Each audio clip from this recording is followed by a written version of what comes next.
கல்லூரி பேராசிரியர் பணியை உதறிவிட்டு விவசாயத்தில் சாதனை நிகழ்த்தி வருகிறார் சேலத்தைச் சேர்ந்த இளம்பெண். விவசாயத்தை உயிராக நினைக்கும் அந்த பெண்ணை பற்றிய ஒரு செய்தி தொகுப்பை தற்பொழுது பார்க்கலாம். வாங்கிய கடனை கட்ட முடியாத விவசாயிகள் தற்கொலை செய்யும் அளவிற்கு அவர்களின் பொருளாதார நிலை நாளுக்கு நாள் மோசமடைந்து வருகிறது. இந்நிலையில் கல்லூரி பேராசிரியர் வேலையை உதறிவிட்டு விவசாயத்திற்கு வந்துள்ளார் சேலம் கண்ணங்குறிச்சி தாமரை நகரைச் சேர்ந்த ஜெயந்தி. 2 குழந்தைகளுக்கு தாயான இவர் இயற்கை வேளாண்மையை காக்க வேண்டும் என்கிற குறிக்கோளில் சிறிய தோட்டம் அமைத்துள்ளார். விவசாயத்தின் மீதான ஆர்வத்தால் இந்த துறையை தான் தேர்ந்தெடுத்ததாக கூறுகிறார் ஜெயந்தி. என்ன பண்ணலாம் அப்படின்னு எனக்கு ஒரு யோசனை தோணுச்சு. எங்ககிட்டயே ஒரு காடு இருக்குது. அந்த காட்டில் நம்ம எளிய முறையில் எப்படிலாம் மக்களுக்கு சொல்கிற அளவுக்கு ஒரு இயற்கை விவசாயத்தை உருவாக்குவோம், காய்கறிகளை அன்னன்னைக்கு எப்படி உற்பத்தி பண்ணலாம் அப்படிங்கிற ஒரு ஆர்வம் எனக்குள்ளே தோணுச்சு. மாணவர்களுக்கு சொல்லித்தரதை விட மாணவர்களுக்கு கல்வி அவசியம் தாங்க சார். அதை விட முக்கியமானது உணவு தான். அப்போ அந்த உணவு அவசியம் அப்படிங்கிறது பார்த்திங்கன்னா நம்ம எப்படின்னா அன்றாட முறையில் எப்படி கிடைக்குது காய்கறிகள், அதுதான் ரொம்ப முக்கியம். ஜெயந்தியின் குடும்பத்தில் யாரும் விவசாயிகள் இல்லை என்பது வியப்புக்குரிய தகவல்.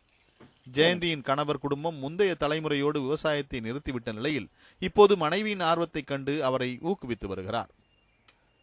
என்னோட கணவர் எனக்கு ஹெல்ப் பண்ணார். நம்மாழ்வார் எல்லாம் பார்த்தோம். அப்புறம் விவசாயம் சம்மந்தப்பட்ட புக்கெல்லாம் எனக்கு வாங்கி கொடுத்தாரு. அதில் படிக்கும்போது பார்த்திங்கன்னா அதில் ரொம்ப இன்ட்ரெஸ்ட் இருந்தது. அது இல்லாமல் பார்த்திங்கன்னா மக்களுக்கு இதை பற்றி சொல்லணும், எல்லாரும் உணவே மருந்து அப்படின்னு சொல்கிறாங்க. அந்த வார்த்தையின்படி இயற்கை விவசாயம் தேவை. இப்போ அன்றாட காய்கறிலாம் பார்த்திங்கன்னா நம்ம இயற்கை விவசாயத்துக்கு சம்மந்தப்பட்ட உற்பத்தியான பொருள் கிடைச்சதா இல்லை.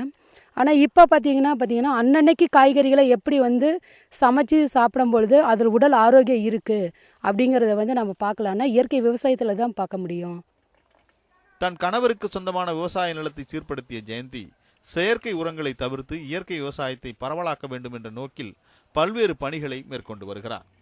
இயற்கை விவசாயத்திற்கான பரிசோதனை களமாக தன்னுடைய நிலத்தை மாற்றி அமைத்து வரும் இவர் ஜீரோ பட்ஜெட் எனப்படும் செலவில்லா விவசாயத்தையும் நஞ்சில்லா வேளாண்மை என்பதையும் இலக்காக கொண்டுள்ளார். குறைந்த நிலப்பரப்பில் அதிக விளைச்சல் எடுப்பது குறித்து ஜெயந்தியிடம் பயிற்சி பெற்று வருவதாக கூறுகிறார் இளைஞர் மேகநாதன். ஆசிரியர் பெண் இங்கே விவசாயம் பண்ணிட்டு இருக்கா கேள்விப்பட்டு பார்த்தவங்கள அவங்க குறைஞ்ச பிளேஸில் அதிகமான விவசாயம் எப்படி இயற்கையான முறையில் செய்கிறதுன்னு சொல்லி கொடுத்தாங்க. எனக்கு இன்ட்ரெஸ்ட்டாக இருக்குன்னு சொல்லி அவங்ககிட்ட இப்போ நான் அவங்ககிட்ட வேலை செஞ்சிட்ருக்கேன். நான் 2 மாதம் ஆகுது. அவங்ககிட்ட நிறையா கற்றுருக்கேன். இங்கேயே இயற்கையான உரங்கள்லாம் ரெடி பண்ணுறாங்க. குறைஞ்ச இடத்துல அதிகமான செடியை வளர வைக்கிறாங்க.